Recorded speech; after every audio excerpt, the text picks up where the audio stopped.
길 가다 보면은 저도 가끔 보거든요. 신용카드나 이렇게 떨어져 있는 것들. 그거를 근데 쓰는 사람이 있어요. 절대 쓰면 안 되는데 보통은 이제 그것을 분실한 사람이 알고 나면은 보통 전화하죠. 신용카드 회사에. 근데 그 전에 이제 사용을 하게 되는 경우가 있는데 그런 경우 좀 사건이 복잡해집니다.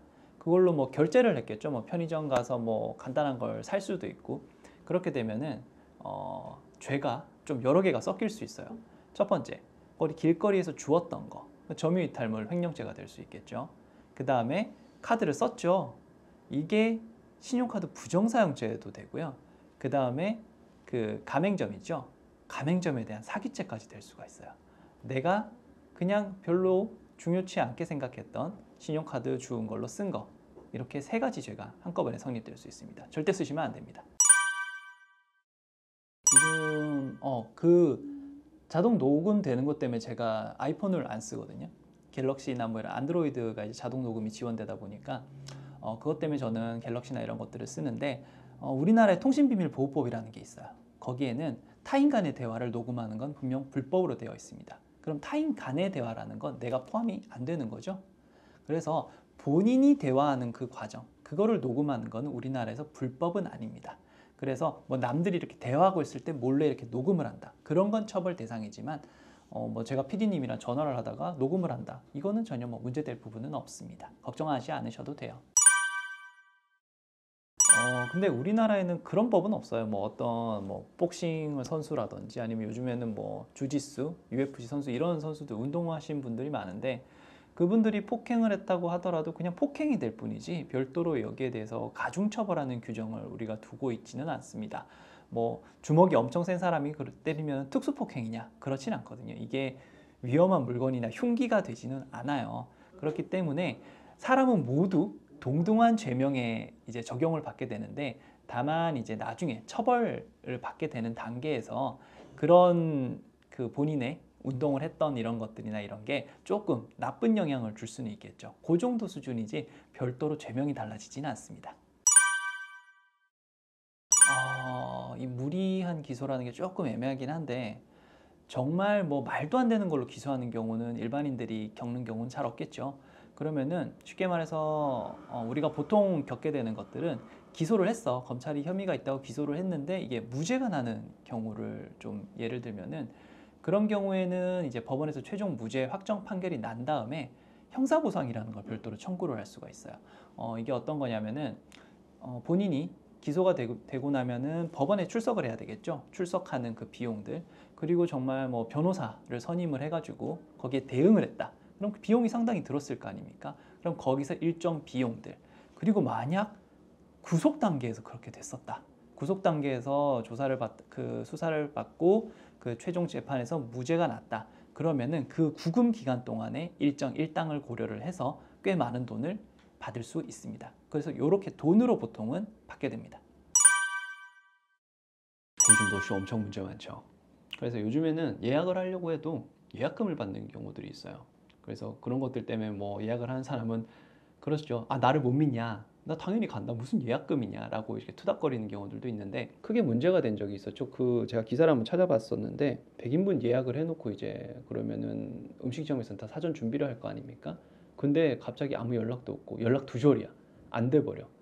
그래가지고 그걸 다 폐기할 수밖에 없는 이런 상황이 발생하는데 이런 경우에 우리가 적용할 수 있는 형사상 범죄가 아까 말씀하신 업무방해죄. 업무방해인데 뭐냐? 위계에 의한 업무방해죄가 될 수 있어요.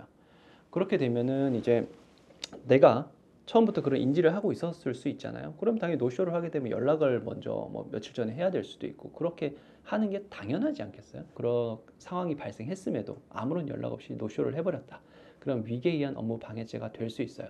최근에 이걸로 이제 벌금형을 받은 사례도 제가 최종적으로 체크를 했고요. 그러면은 업주 입장에서는 어떻게 해야 되냐? 단순히 이 사람 형사처벌 받은 것으로 마무리를 해야 되냐? 뭐 이 부분에 있어서는 민사상 손해배상 청구를 통해서 돈을 돌려받아야겠죠. 자신이 입은 손해에 대해서. 근데 여기서 또 우리가 문제가 발생하는 거예요. 본인이 직접 그걸 소송을 제기하고 그 부분에 있어서 손해액을 또 입증을 해야 되는 그 부분들의 문제가 있기 때문에 업주 입장에서는 정말 억울한 상황이 벌어질 수도 있습니다. 그래서 노쇼는 웬만함이 아니죠. 절대 해서는 안 될 행동이라고 저는 생각을 해요. 책 같은 경우에도 원칙적으로 다 이제 저작권의 대상이 되겠죠. 그래서 일단 찍는다 그리고 올린다 이 두 행위로 일단 봐야 될 것 같은데 두 개 다 이제 다 저작권법에 위반 어느 정도의 소지는 있어요. 그래서 찍는 행위, 이 찍는 행위 같은 경우에는 법적으로 보면 복제에 해당할 것 같고요. 그 다음에 SNS에 올리는 행위, 이게 공중 송신 뭐 이런 개념으로 좀 볼 수 있을 것 같은데 단순히 자기가 보려고 찍어 놓는 경우들이 있죠. 개인적으로 이렇게 뭐 내가 나중에 봐야지 이런 식으로 찍어 놓기만 하는 거, 이거는 큰 문제는 되진 않을 것 같습니다. 그런데 그런 개인적으로 소지 목적 이런 것들을 떠나서 SNS에 올린다, 이거 같은 경우에는 아마도 이런 본인 개인 소지의 범위를 벗어나는 것들이기 때문에 저작권법 위반이 될 가능성이 매우 농후하죠. 그렇게 되면 법정형 자체는 징역형도 있고 벌금형도 있고 이런데 그 부분에 있어서 뭐 징역형까지 가지는 않겠지만 그래도 상당히 곤란한 상황에 처해질 수는 있죠. 그래서 이런 것들은 좀 자제하시는 게 좋을 것 같아요. 우울증, 단순히 나 우울하니까 우발적인 범행을 한 그런 경우들을 좀 말을 하는 것 같은데, 형법에는 그런 규정이 있긴 해요. 심신 뭐 장애로 인해서 사물 변별 능력이나 의사결정 능력이 미약한 사람이 범행을 하게 되면은 형을 감경할 수 있다라고 되어 있어요. 감경한다가 아니고 할 수 있다라고 되어 있기 때문에 기본적으로는 판사님이 이제 심신장애를 인정을 한다면 형이 어느 정도 감경은 될 수 있습니다. 보통 감경할 수 있다라고 하는 게 2분의 1을 기준으로 하는 거니까 반 정도 감경이 될 수 있겠죠. 그런데 이게 그동안 너무 악용을 많이 했어. 대표적인 예가 뭐죠? 술을 먹어서 기억이 나지 않는다, 블랙아웃이 돼버렸다.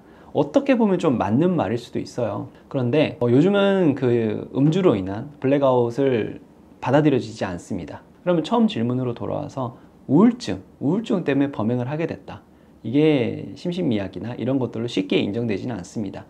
진짜 그런 심신미약이나 이런 걸로 되려면 단순 우울증에서 벗어나서 우리가 말하는 정신병 이런 것들 있죠. 그런 것들까지 인정이 될 정도가 되어야 심신미약으로 인정받고 감경을 받을 수 있는 겁니다. 그래서 이거 절대 쉽지 않습니다. 쉽게 주장을 해서도 안 되고요. 근데 영화에서 보면은 부시고 하는 거는 다 악당이잖아요. 그럼 원칙적으로는 악당이 책임을 져야겠지. 근데 히어로 영화에서 항상 문제가 뭐냐, 악당이 죽은 사람에 대해서 우리가 책임을 물을 수가 없잖아요. 그러면은 히어로에 대해서 어떤 책임을 물을 수 있냐, 히어로는 뭐 형사상 책임이 될 수도 있고 민사상 책임이 될 수도 있을 것 같은데 기본적으로는 뭐 본인이 원해서 그걸 부순 건 아닐 거잖아요. 그 악당이 침입을 하니까 이제 거기에 대응하는 과정에서 부시고 그런 과정이 있었을 것 같은데, 그러면은 정당방위나 긴급피난이 좀 적용될 수 있을 것 같아요. 그러면은 위법성이 없어지는 거거든. 마냥 우리가 정당방위 긴급피난 인정해주지 않잖아요.